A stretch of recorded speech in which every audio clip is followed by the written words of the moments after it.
Hi, I'm Dr. Lance Morris, and welcome to number 50B, the end of my B series postings. The only judgment that has any power is self-judgment. Let me share a story. A man has died and is approaching the pearly gates of heaven. As he approaches, he sees God arm in arm with Jesus, Buddha, Krishna, and many others he doesn't recognize. His enthusiasm is boundless. He feels waves of love coming to him. He starts running with great joy and anticipation toward the gate. As he is running, he starts to reflect on his life experience. Images flood through his consciousness. Through his indoctrination as be me, body, ego, mind, and identity, he is able to see the good, the bad, and the ugly. The detail and specificity are amazing. Now there is a clear shift to memories with negative outcomes. It seems every incident of lying, cheating, or stealing lights up. Every time he remembers having harmed anyone in any way surfaces. As this series of negative images linked with negative emotions dominate his awareness, he stops running. As he reflects on the evil he has done, even his walking slows down. During this process, neither God nor any of its awakened, enlightened beings project anything but unconditional love toward this man. Despite this wave of love, the man's perception of being unworthy grows. This causes the man to eventually stop in his tracks, turn around, and walk away. Let me repeat, neither God nor any of its awakened, enlightened beings projects anything but unconditional love toward this man. How could such a thing happen? Isn't God's unconditional love the most powerful force in the universe?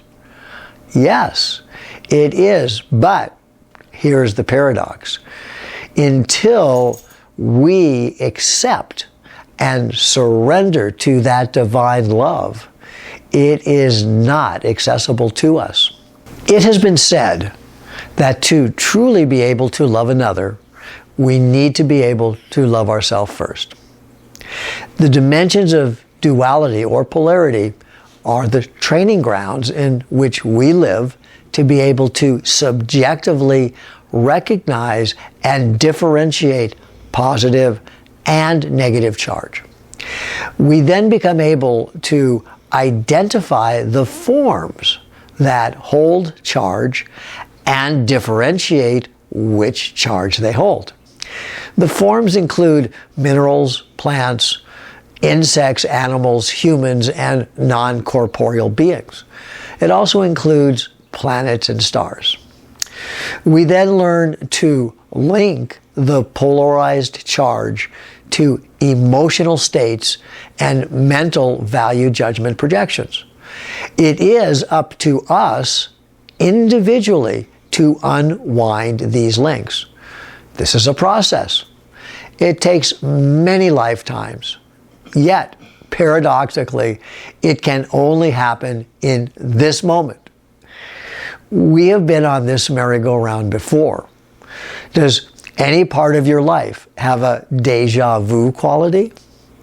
Forgiveness, both for self and others, is an integral part of our spiritual awakening journey.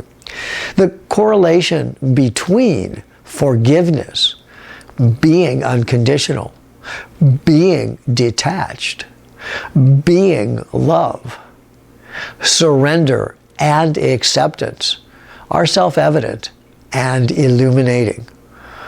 Applying these daily to the best of our ability is a great joy and a great challenge. By adding tools like RST, resonant sound therapy, and RMM, resonant movement meditation, or any number of other tools and techniques from the world's religions, philosophies, and science, we can substantially accelerate both our own remembering, awakening, as well as for everybody and everything. I invite you to watch or rewatch my very first and second YouTube postings from 2012. These are not part of the B series. The first is titled Burning Man. Join us singing and dancing. The second is titled Inviting the Spirits of the Four Directions. 2012 was not a warning about impending world destruction, but rather the imminent shift of Earth's magnetosphere and the correlating changes and effects impacting the planet and all her inhabitants. This book is a guide to help us recognize and understand what is happening, first in our own lives, the world, and existence at large. It is also designed to offer a variety of tools to help us cope, find balance, and thrive. Most importantly, it offers a glimmer and connection into our personal spiritual awakening journey. I will close this series with a quote from me from my first book, The Edge and Beyond, a journey for personal self-discovery, awakening, and healing. Definition of macaneers. This is a term used to define those of us functioning as cause. A macaneer is a master engineer of process or causation mechanics. This represents a functional capacity to be unconditional as a channel or conduit of source using USL, Universal Sound Language, through the clockwise spiral outflow and the counterclockwise spiral inflow linked to all fascial membrane frequencies, both physical and non-physical, to create the Mobius of infinity into the double helix of the toroidal sphere, to travel through the singularities of black holes, to wake up, remember, and transcend STEM, space-time, energy, and matter, to be a co-worker with the divine. This term was shared directly to me by an actual macaneer at a sacred USL gathering. Thank you so much for joining me for my B series, and look forward to more postings coming regularly.